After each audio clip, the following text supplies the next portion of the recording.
স্বরূপ শক্তি বিভাগ। এই স্বরূপ শক্তি বিভাগ প্রসঙ্গে বলা হয়েছিল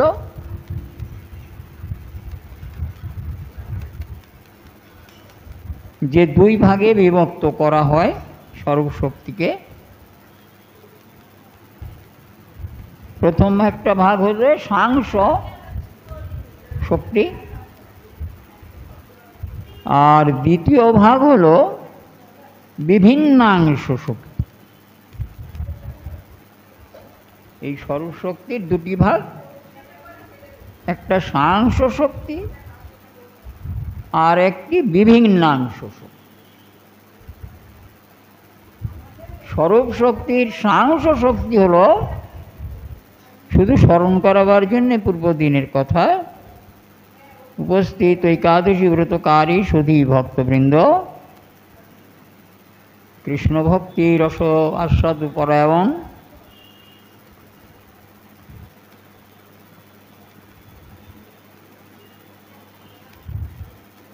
কায় মনোবাক্যে যারা কৃষ্ণপাদ পদ্মকে অবলম্বন করেছেন তাঁদেরই পরমাস্বাদ্য। এই সাংস শব্দে বলা হয়েছিল অসংখ্য বৈকুণ্ঠ আদি পরব্রহ্মের কথা বলা আছে, শুনেছি, যেটা আগে আমরা ওটা নিয়ে আর আমরা ঘাঁটাঘাঁটি করব না। তার মধ্যে চতুর্ভুহ বাসুদেব, শঙ্কর্ষণ, প্রদ্যুম্ন আর অনিরুদ্ধ, এই যে চতুর্ভুহ হলো ভগবান শ্রীকৃষ্ণের সাংস, তার নিজ অংশ।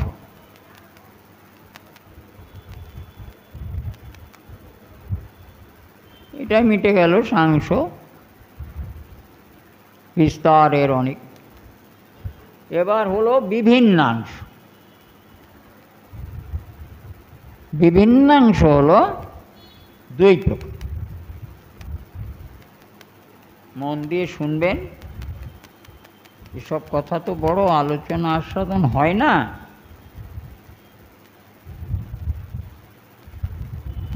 বিভিন্নাংশ দুই প্রকার।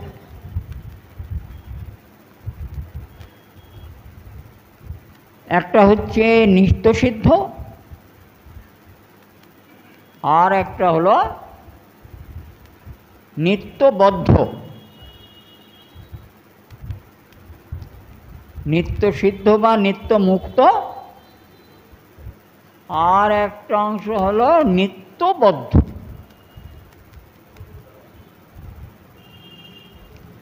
এই নিত্যসিদ্ধ বা নিত্যমুক্ত, নিত্যসিদ্ধ বলবো না, নিত্যমুক্তটাই বলব।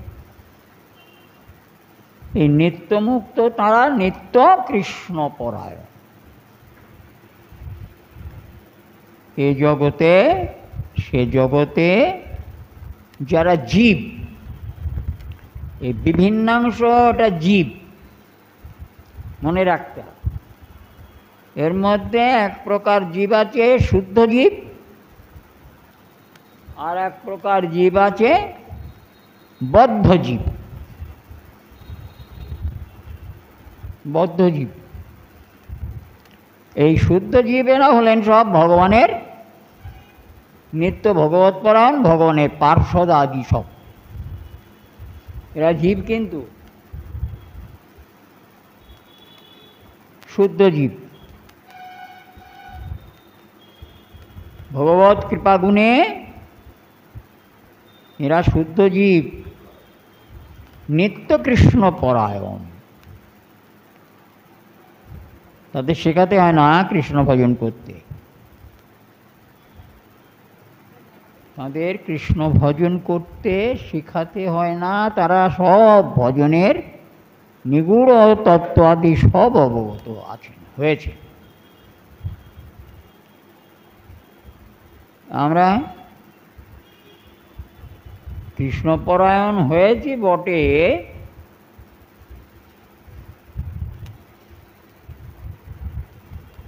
কোন কালে কোন কালক্রমে যে যেখানে গুরু করেছেন, কবে গুরু করেছেন? গুরুদেব যা দিয়েছেন, সে হাতি দিয়েছেন না ঘোড়া দিয়েছেন না ফড়িং দিয়েছেন, কিছু বলতে পারব। সেই যে ধরেছে, সেই যা দিয়েছে গুরুদেব, তাকে আর কখনো জীবনে কোনো সময় যাচাই কিংবা তার উপরে আরও কিছু পাওয়ার ইচ্ছা, নেবার ইচ্ছা এ কখনো জন্মায় না। কেন? একটুখানি ভগবানের নাম করে তো ভালো, মঙ্গল, কিন্তু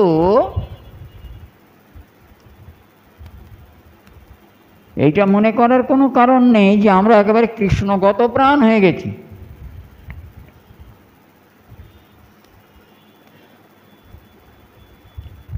তো একটা রামকৃষ্ণদেবের একটা কথা মনে পড়ে।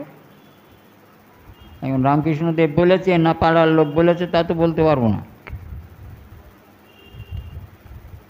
সব কথা যে রামকৃষ্ণদেব বলেছে একথা বলা যাবে না। ওসব আশেপাশে যারা আছে তারা অনেক কথা বানিয়েছে তাদের মতো করে, আর সেটা রামকৃষ্ণ অভিনয় করে রামকৃষ্ণর মুখ দিয়ে বলিয়েছে।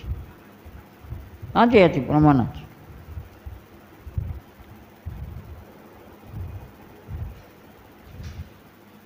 তো যদি উনি বলে থাকেন তো ওনার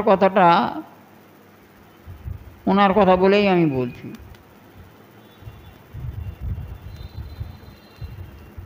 জোরে,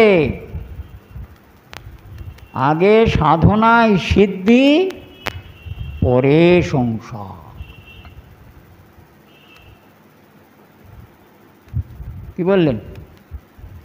উনি যদি কথাটা বলে থাকেন, ওনার কথা বলেই বলছি। ওরে আগে সাধনায় সিদ্ধি লাভ, পরে সংসার। আমরা কি সিদ্ধি লাভ করার জন্য সংসার সাধনা করছি নাকি? রোজ ঝোলাগুলো ঢেকে বসো তো কাপড় দিয়ে, হরিনামের ঝোলাগুলো কাপড় দিয়ে ঢেকে বসো।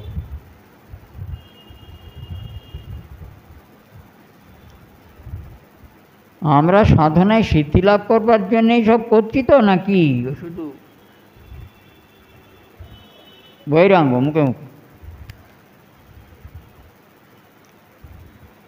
তা আমাদের তো আগে দেখি সংসার, পরে সাধনা।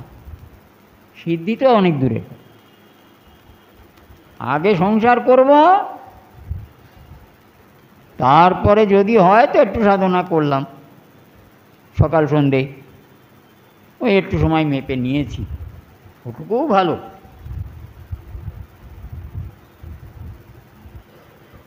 কৃপা একটু আছে, কিন্তু তাকে বাড়ানো, কৃপাটাকে আঁকড়ে ধরা, এটা কিন্তু আমাদের নেই।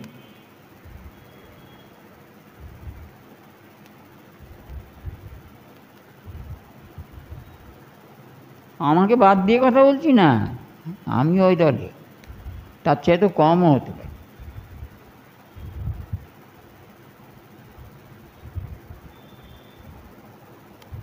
তো আমাদের কিন্তু নিত্যমুক্তও বলতে পারবো না, আর নিত্যবদ্ধও বলতে পারবো।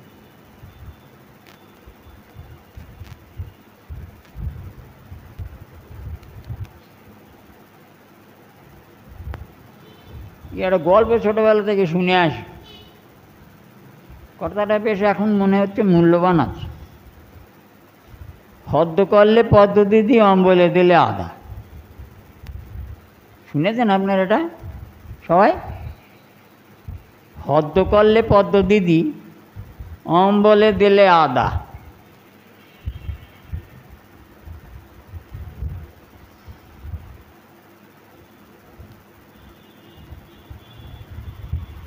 তো আমরা যেটা করছি না, হদ্দ করলে একেবারে পদ্ধতি, পেড়া খেঁচা হয়ে গিয়েছে আমাদের। ওইখান থেকে একটা নিষ্ঠা ভজন,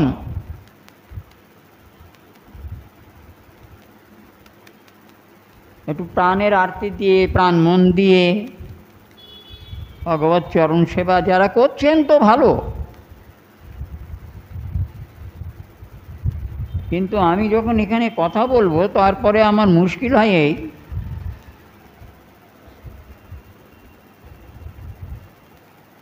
ওই ছেঁকে মেঁকে খায় আর যারা বলে ছেঁকে মেঁকে খাওয়া। হ্যাঁ এটা বললেন, এটা আমার তো দেননি। উমা কীরকম কথা এগুলো? বললাম আর অমনি দিলাম। তুমি যোগ্য হও, তোমার যোগ্যতাকে বৃদ্ধি করো, তোমার সাধন পিপাসা বৃদ্ধি করো, ভজন করবার স্পৃহা বৃদ্ধি করো, তো সদ্গুরু তোমাকে দেবেন। সদ্গুরু তোমাকে ভজন পদ্ধতি শিক্ষা দেবেন ক্রমান্বয়ে, যদি তিনি থাকেন।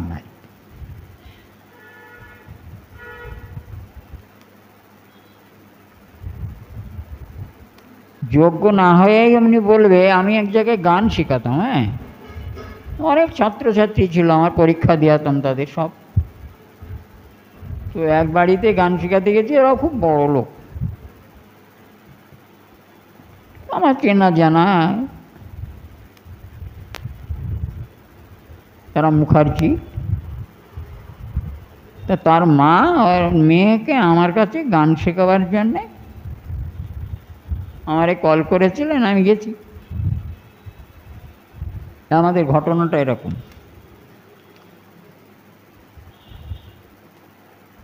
তো সে কোথায় একদিকে একজনের কাছে কদিন সারেগামা পাদা নিশা শিখেছে, এখনো তার গলাগুলো ভালো করে মেলেন, মানে রেয়াজটা নেই।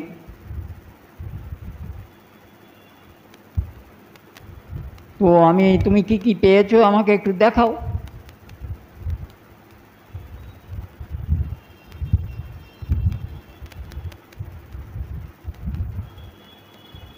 তো সে আমাকে কটা স্বরলিপি দেখালো, অলঙ্কার। আর পাওনি? একেবারে না। তো আমি আরও 3-4টে অলঙ্কার তাকে দিয়ে দিলাম, এইগুলো তুমি আগামী সপ্তাহে মুখস্থ করে আমাকে শোনাবে।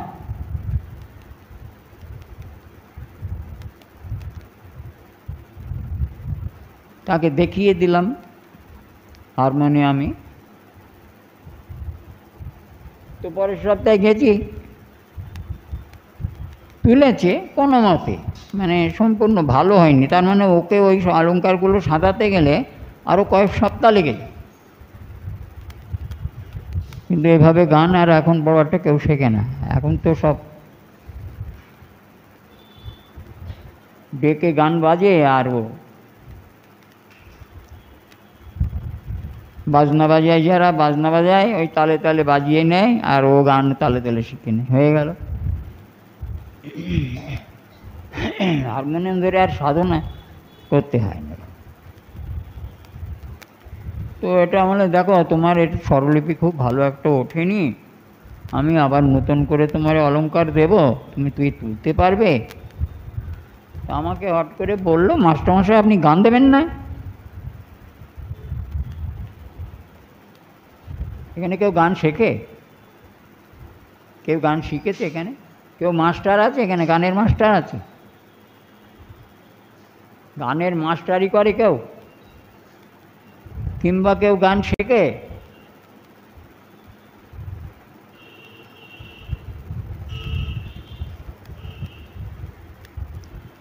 আমি কি বলছো তুমি? তোমার এই অলঙ্কারগুলো ভালো করে সাধো, অলঙ্কার সেদে গলার সঙ্গে ভালো করে মেলাও। গান তুমি গানের জন্য ব্যস্ত হচ্ছ কেন? গান তুমি পেয়ে যাবে। আগে গলা সাধো।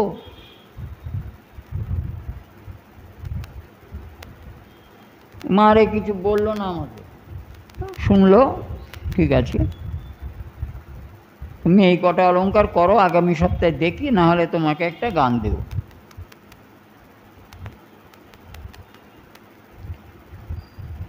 ও কি করলো, সব এরকম চেকে বেড়ান। ওর ভাইকে দিয়ে খবর দিল, মাস্টারমশাই দিদির এখন ওই কোথায় যেন কি করবে, যাবে, তাই 2-1 সপ্তাহ আপনি যাবেন না। আমি বললাম খুব ভালো হয়েছে, দ্বয়াসক্ত তো দূরের কথা, আর যাবই না। যে অলংকার না সেদে বলে গান দাও, তাকে আমি গান শেখাবো না, তাকে আমি গান শেখাবো না। আমাদের অলংকার সাথে 1 থেকে 1.5 বছর পর্যন্ত একেবারে কষে অলংকার সে দিচ্ছে, দিন রাত থাকতো।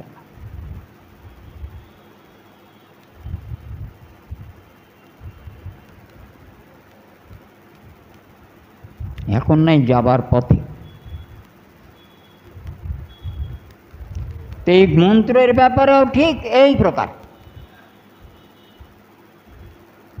এখনো অনেক শিষ্যকে যদি জিজ্ঞাসা করা হয় যে অমুক মন্ত্রটা বলো তো, যেটা বলতে পারবে, ও দেখা যাবে ওটা মুখস্থই করেনি, পড়েনি ওটা, বলে দেবে যে বাবা আপনি তো বলেননি এটা করতে। নেই, ওদের দোষ না, দোষ বাবার, গুরুদেব। ভজনের এইটা হচ্ছে ভজনে অগ্রগতি। শিক্ষা করবার ইচ্ছা, সাধনা করবার ইচ্ছার প্রগাঢ়তা তাটা নেই আমাদের অনেকের মধ্যে। যেমন গান শিখতে শেখাতে গিয়ে এরকম বিপর্যয়,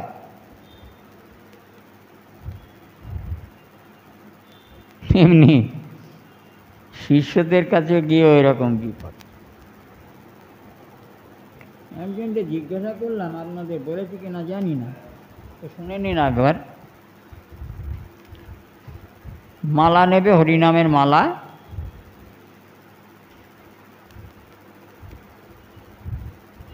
মালা ঝোলা টোলা সব নিয়ে যায়, শোধন করতে হবে। তো আমি পঞ্চগব্য, পঞ্চামৃত ইত্যাদি ওভাবে কেউ করে দেয় না, সব ফাঁকিবাজি। তার কাছে তৈরি করে দিয়ে, মন্ত্র পড়ে তৈরি করে দিয়ে বললাম এটা কাম গায়ত্রী পড়ে আগে পঞ্চগব্য দিয়ে মার্জন করো খুব ভালো করে, প্রত্যেকটা মালা যেন মার্জিত হয়। তা আমাকে বলছে, আমি বললাম যে তুমি কাম গায়ত্রী জানো তো? শুনুন শিষ্য দুরবস্থা, আমি যে মিথ্যা বলছি না সত্যি বলছি, এখানে খুঁজলেও পাওয়া যাবে। তা আমায় বলছে কি, লজ্জায় আমার মাথা কাটা যায়, এইসব শিষ্য করেছি আমি, এ তো নরকে যেতেই হবে। আমায় বলছে যে বাবা ওই মাথার উপরে হাত রেখে বলতে হয়, হাসবো না কাঁদবো না তাকে মারবো, আমি তো কিছু বুঝতে পারছি না। আমি বললাম কামগায়ত্রী পড়ে এই মার্জন করো পঞ্চগব্য দিয়ে। কামগায়ত্রী জানো তো? ও বাবা, মাথার উপরে হাত রেখে করতে হয়। কীরকম চিন্তা করে দেখো, সদ্য প্রমাণ। এইসব যা কথা বলছেন না, এর মধ্যে অনেক কথা আছে শিক্ষণীয়। কামগায়ত্রী মাথার উপর হাত রেখে, তাহলে সে কীরকম মন্ত্র জপ করবে বলো তো? আবার হরিনাম নিয়ে কী মন্ত্র হরিনাম জপ করবে?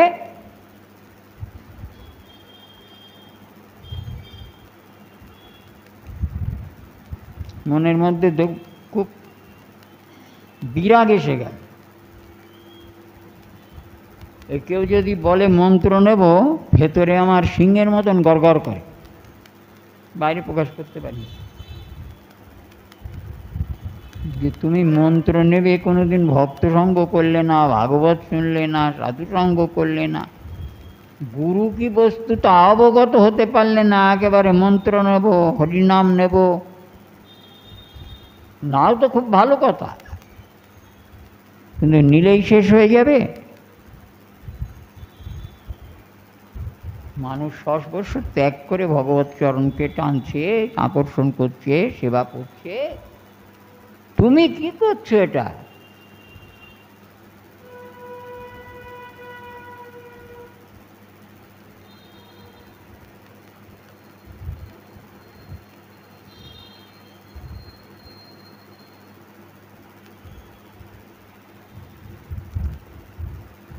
কি আমরা কৃষ্ণপরায়ণ? ঠিক আছে, কৃষ্ণের দিকে মন আছে, এটা যথেষ্ট নয়, এটা খুব কম নয়, কিন্তু ভজন কই? তাহলে আমরা কি কৃষ্ণোন্মুখ? আমি কৃষ্ণ নাম করছি, হরিনাম করছি, কৃষ্ণ পূজা অর্চন করছি, মনে করে আমি কৃষ্ণোন্মুখ হয়ে গেছি?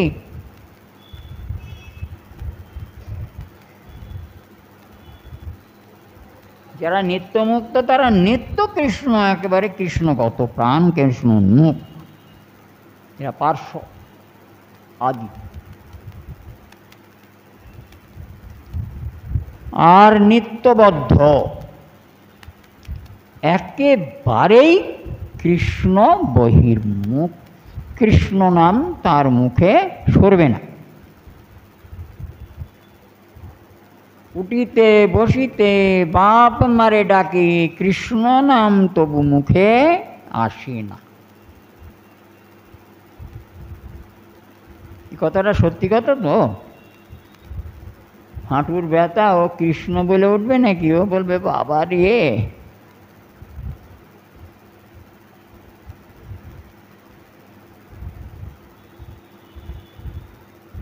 সংস্র হয়নি,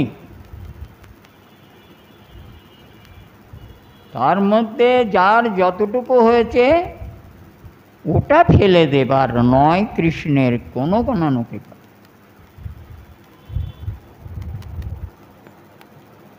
নিত্যবদ্ধদের মুখে কৃষ্ণ নাম উচ্চারণ হবে না। আপনাদের কৃষ্ণ নাম উচ্চারণ হচ্ছে, এটা কৃপা আসুক।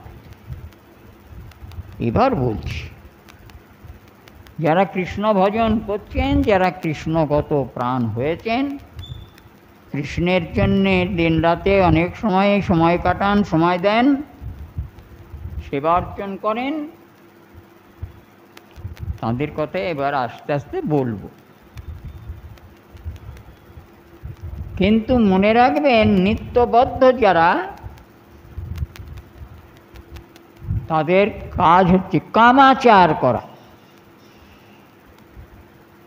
কাম কর্মে নিরত নিরন্তর। ওরা আর কিছু জানে না। ধন, অর্থ, গৃহ, অট্টালিকা, গাড়ি, যাবৎ কিছু ওইসব জাতির দিকে, যার থেকে নরক প্রাপ্তি হয়। কৃষ্ণ ভুলি সেই জীব অনাদি বহির্মুখ। ওরা কোনো দিন কৃষ্ণগত প্রাণ হতে পারবে না। কৃষ্ণ ভুলি সেই জীব অনাদি বহির্মুখ। অতএব মায়া তারে দেয় সংসার দুঃখ।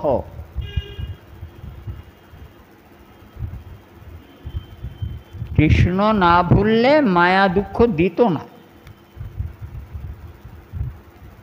কৃষ্ণগত হলে মায়ার ভয়তে পালিয়ে যেত।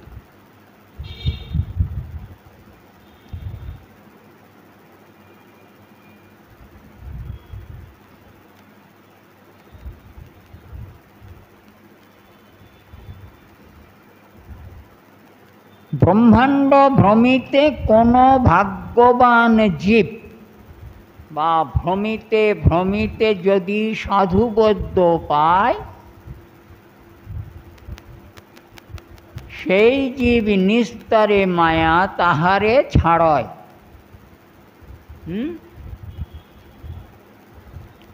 ভ্রমিতে ভ্রমিতে যদি সাধুবদ্ধ পায়, এখানে যেটা বলছি, সেই জীব নিস্তারে মায়া তাহারে ছাড়য়। মায়া আদি দৈবিক, আদি ভৌতিক আর আধ্যাত্মিক। শ্লোকের কথাগুলো একটু সব বলে পাচ্ছি না, একটু সহজ করে ভেঙে দিই। বলে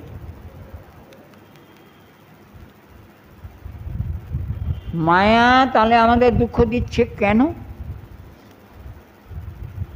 মায়া হচ্ছে তো ভগবানের একটা শক্তি। কি শক্তি? বহিরঙ্গা শক্তি। বহিরঙ্গা শক্তি মায়া, আর তটস্থা শক্তি হলো জীব, আমি। তটস্থা শক্তি কারে বলে? হয় কৃষ্ণ ভজন করতে পারো, না হলে নিত্য বদ্ধ হয়ে কৃষ্ণ বিমুখ হয়ে থাকতে পারো। এটা তোমার ইচ্ছা শক্তির উপরে। কৃষ্ণের ইচ্ছা শক্তি তো যে মানুষকে দিয়েছেন, এটা নিয়ে এই জন্যে তটস্থ শক্তি বলে। কৃষ্ণ ভজন করতেও পারো, সংসারে মোহগ্রস্ত হয়ে মায়া অধীন হয়ে থাকতেও পারো। তাই জীবকে তটস্থ শক্তি বলে। এখন এখানে যে রূপ বলেছেন সেইটার কথাই আমি ব্যাখ্যাতে যাই। মায়ার তিনটি বন্ধু আছে বা তিনটি অস্ত্র আছে। একটা হলো আদিদৈবিক, একটা আধিভৌতিক, আর একটা আধ্যাত্মিক। শুনে থাকি অনেকভাবে। এই তিনটে মায়ার অস্ত্র মনে করুন বা সাথী। আদিভৌতিক,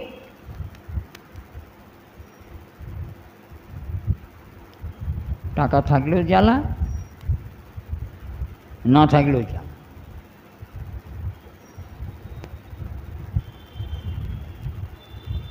ক্ষুধায় কাতর, পেট জ্বলে যায়, দোকানদারের কাছে গিয়ে যদি বলে বাবা 1 কেজি চাল ধার দেবে, কাল পরশু টাকা দিয়ে দেবে, ও জানে যে 1 কেজি চালের ধার ও ধার শোধ করতে পারবে।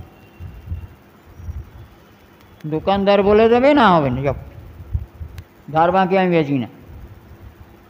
কিন্তু যদি একজন কোটিপতি গিয়ে বলে এই 10 কেজি চাল দিয়ে যা, আমি পরে টাকা পাঠাচ্ছি, ও বাড়ি পৌঁছে দিয়ে আসবে, দেবে কিনা? আর তুমি গরিব মানুষ, পয়সাটা দিতে পারছো না, থেকে না খেয়ে আছো, 1 কেজি চাল চেয়েছো, বলবে হবে না, ভাগ, আমি আমি ধার দিই না।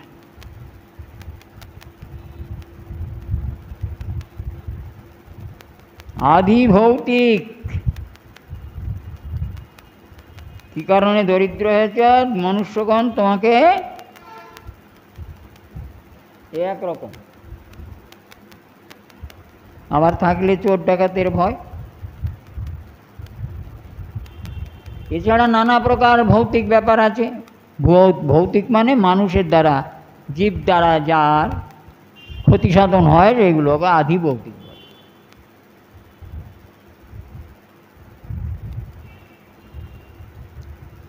আর আধিদৈবিক, যেমন জীব কর্ম করে, কর্মের ফল অনুসারেতে কখনো অনাবৃষ্টি, কখনো অনাসৃষ্টি, কখনো ফসল হয়েছে ভালো, পোকায় খেয়ে গেল।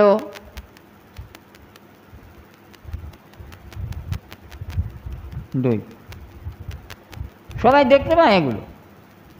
যেটা আধিদৈবিক ওটা সবাই দেখতে পায়, দৈব কর্তৃক সৃষ্ট। বন্যা, খরা, ঝড়, ঝঞ্ঝা, বাত্যা, নানা রকমের দৈব কর্তৃক যে পীড়াগুলো আমাদের আসে, তার আধিদৈবিক। এটা মায়ার একটা অস্ত্র বা সঙ্গী। আর একটা আধ্যাত্মিক। আধ্যাত্মিক হলো মনোপীড়া। মনোপীড়া নানা প্রকারে হতে পারে। শরীরে ব্যাধি আদি দেখা দিয়েছে, তার জন্যে মন একেবারে, কিংবা কোনো কারণ নেই, চুপ করে বসে আছো, হঠাৎ দেখা গেল তোমার মনটা খুব খারাপ হয়ে গেল,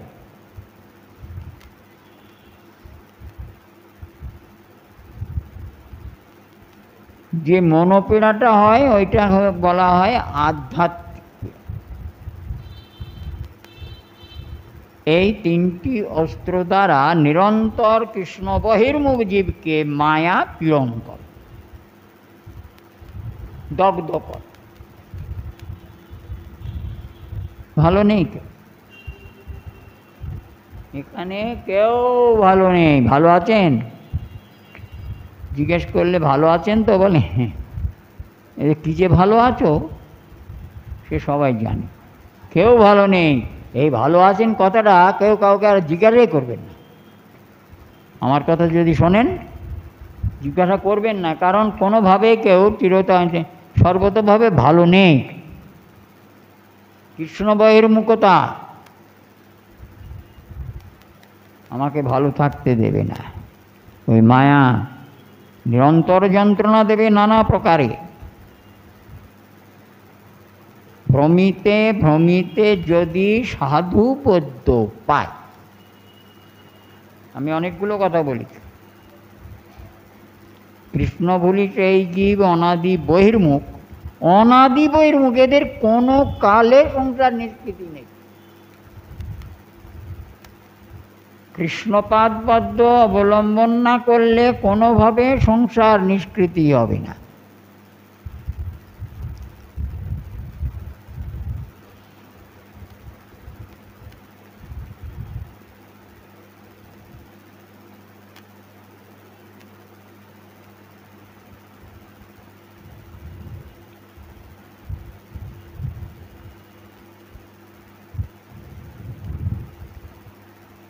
কেউ মানবে কি মানবে না কিচ্ছু এসে যাবে। সংসারে বদ্ধ করবার জন্যে 33 বলুন 36 বলুন, এখন আরও বাড়তে পারেন তাদের সন্তান সন্ততি হয়ে দেবতা, এর একজনও আপনার সংসার মুক্তির পথ দেখাবে না। এরা ধরে ধরে টেনে টেনে আপনাকে যাতে আরও সংসারে রেখে আরও তার সঙ্গী করা যায় সেইটা চেষ্টা করে। তাহলে তো এখানে বলতো দেবতারাও সংসার মুক্তি করে দিতে পারে, পারে না। মুক্তি দেবার সামর্থ্য কারণ নেই, একমাত্র কৃষ্ণ।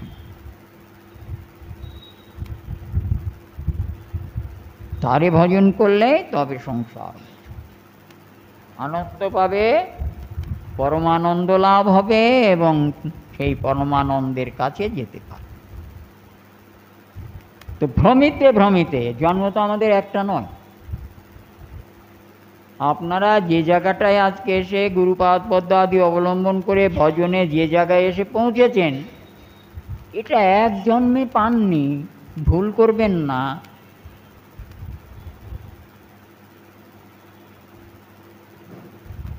কতদিনের বহির্মুখ হয়ে আমরা আছি তা ঠিক নেই। তো কৃষ্ণের কৃপা দৃষ্টি যদি কখনো কারোর উপরে পতিত হয়, ওই সেই জীবই কেবলমাত্র জন্মের পর জন্ম জন্মের পর জন্ম ঘুরতে ঘুরতে ঘুরতে ঘুরতে কৃষ্ণের কৃপা দৃষ্টি যদি কারোর উপরে কোনোভাবে পতিত হয়, তৎক্ষণাৎ সে সাধুবদ্ধ পাবে, গুরুপাদ পদ্মাশ্রয়। কৃষ্ণই আবার গুরু হয়ে বা সাধুবদ্ধ হয়ে তার কাছে আসে। সেই জীব নিস্তারে মায়া তাহারে ছাড়ায়। ওই সাধুবদ্ধ আমায় সাধু উপদেশ অর্থাৎ কৃষ্ণ ভজনের উপদেশ দান করে।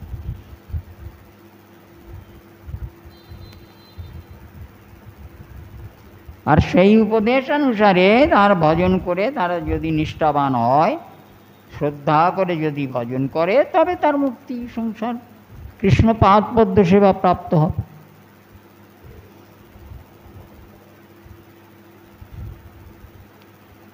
সাধুবদ্ধই হলেন মহৎ, সাধুবদ্ধই হলেন সদ্গুরু, গুরুই হলেন মহৎ। এগুলো মেনে যোগ করে নিতে হবে। সাধুবদ্ধ মানেই হলো সদ্গুরু, যে তোমার কর্ণে কৃষ্ণ মন্ত্র আদি দান করে কৃষ্ণ ভজন উপদেশ দান করেছেন, কৃষ্ণেরই কৃপা গুণ।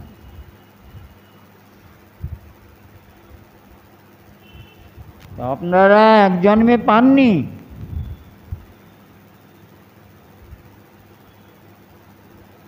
আর যেটুকু ভজন প্রাপ্ত হয়েছেন এক জন্মে নয়। আবার রূপ গোস্বামী পাদও বলেছেন তার ভক্তিকল্প বল্লরীর মধ্যে, ব্রহ্মাণ্ড ভ্রমিতে যদি, একই কথা, ব্রহ্মাণ্ড ভ্রমিতে যদি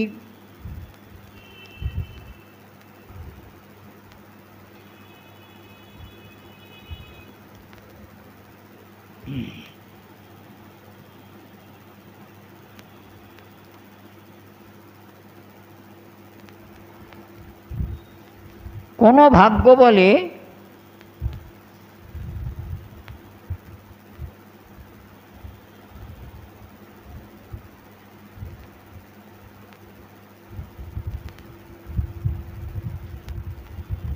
প্রথম কথাটা আমি ভুলেই গেলাম, এক কথা বলতে গিয়ে একটা কথা ভুলে গেলাম।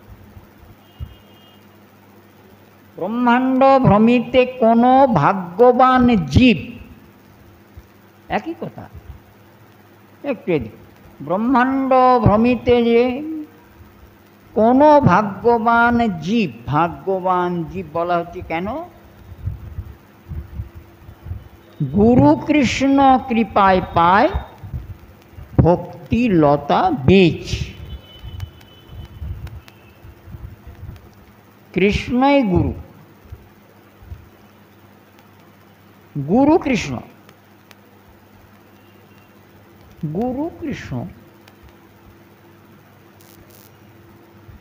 এটা মান্যতা দিতে হবে।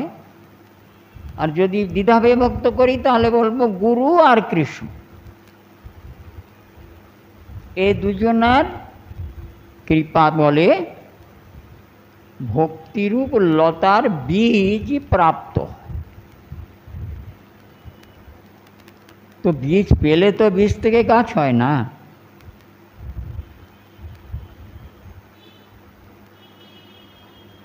মালি হইয়া সেই বীজ করে আরোপণ, তোমাকে মালি হতে হবে।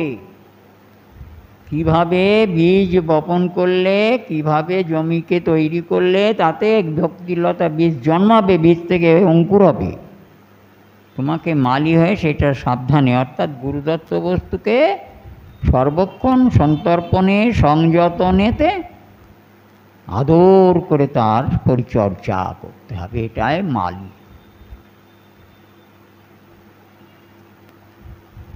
মালি হইয়া সেই বীজ করে আরোপণ, শ্রবণ কীর্তন জলে করয়ে সিঞ্চন। শ্রবণ করতে হবে, তারপরে আবার ভগবানের গুণকীর্তন তোমাকে করতে হবে। কীর্তন শ্রবণ করবে, ভগবানের কথা শ্রবণ করবে, আর সেই কথার কীর্তনও তোমাকে করতে হবে, চর্চা করতে হবে। এটা হলো এই শ্রবণ কীর্তন জলই হচ্ছে বীজ হতে অঙ্কুরোদ্গমের মূল কারণ। শ্রবণ কীর্তন জলে করয়ে সিঞ্চন, তবে বীজ হইতে হয় অঙ্কুর উদ্গম, তখন ওই অঙ্কুর উদ্গম। শ্রবণ কীর্তন না থাকলে অঙ্কুর উদ্গম হবে। তাই মনোবাক্যে শ্রবণ কীর্তন করে যেতে হবে কৃষ্ণের গুণকীর্তন।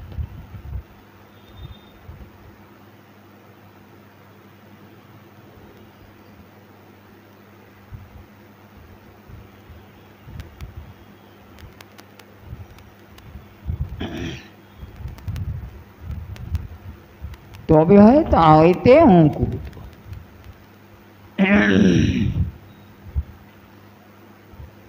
তারপর আস্তে আস্তে বাড়বে। এখন লতা গাছ, এখন গাছকে রক্ষা করতে গেলে তো আরো কিছু দরকার।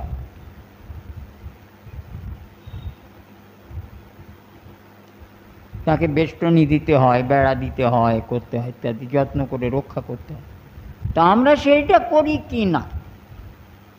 গুরুদত্ত দ্রব্যের সংযতন এভাবে করতে হবে। ভগবত কৃপায়, গুরু কৃপায় পেয়েছ। এখন এইভাবে সংযতন করলে তবে সেই বস্তু আমার ভেতরে ক্রমান্বয়েতে বৃদ্ধি প্রাপ্ত। আর যদি তা না করো তো যেমন আছে তেমনি ওই কাগজে খাতায় থাকবে, তোমার ভেতরে থাকবে না। তুমি কাম গায়ত্রী মাথায় হাত দিয়ে জপ করবে তোমার জীবনে, কিছুই হবে না।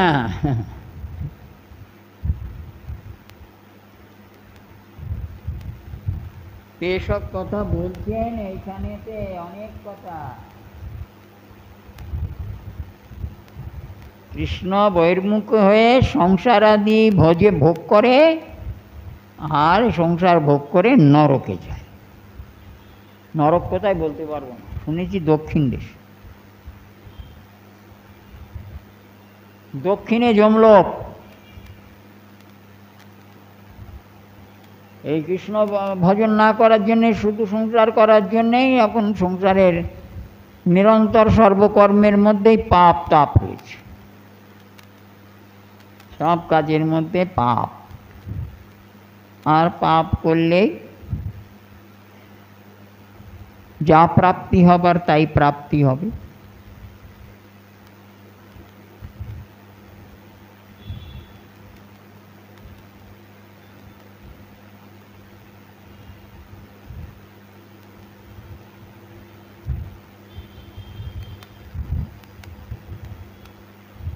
ফল মানে আমি যে সমস্ত কর্মগুলো সাধন করছি তার যে পরিণতি,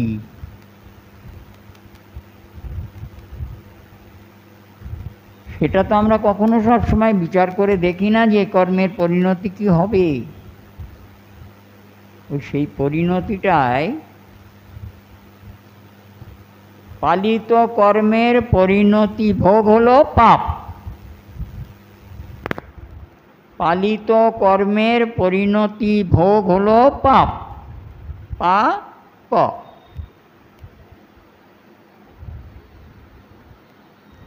ও নিয়ে যায় নরকে।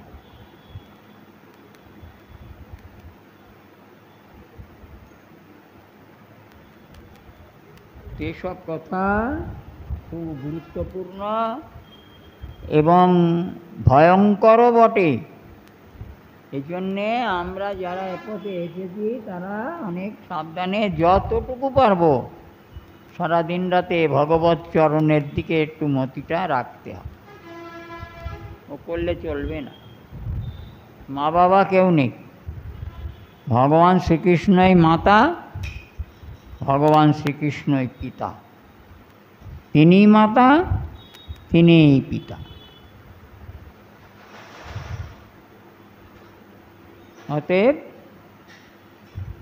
সর্বস্ব কৃষ্ণপাদ পদ্ম।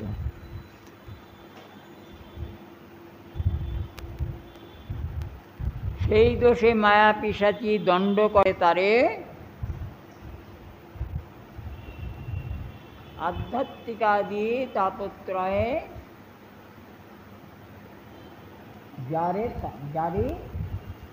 তারে মারে। এই সংসারে সবসময় দুঃখ ভোগ করে যাবে, কোনো কিছুতেই সুখ নেই। বড় হলেও সুখ নেই, ছোট হলেও সুখ নেই, আর মধ্যস্থানে থাকলেও সুখ নেই। গায়ের ঘাম পায়ে ফেলে, বড় কষ্ট করে দিন যায়।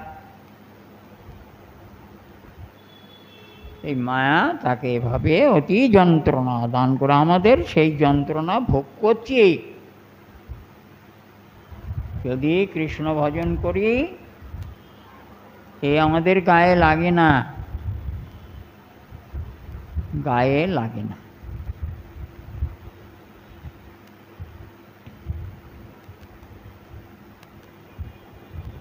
তারা ভগবত ভজনেতে মনোনিবিষ্ট করে ভগবত চরণ মাত্র সেবা করেন, এটাই ছিল মূল বিষয়। নিত্যবদ্ধ জীবের মতন যদি আমাদের স্বভাব হয়, আবার তো জন্ম জন্ম ভ্রমণ করতে হবে, এই ভয়েতে কৃষ্ণ পাদবদ্ধ থাকে। দৃঢ় করি ধরণী তার পায়।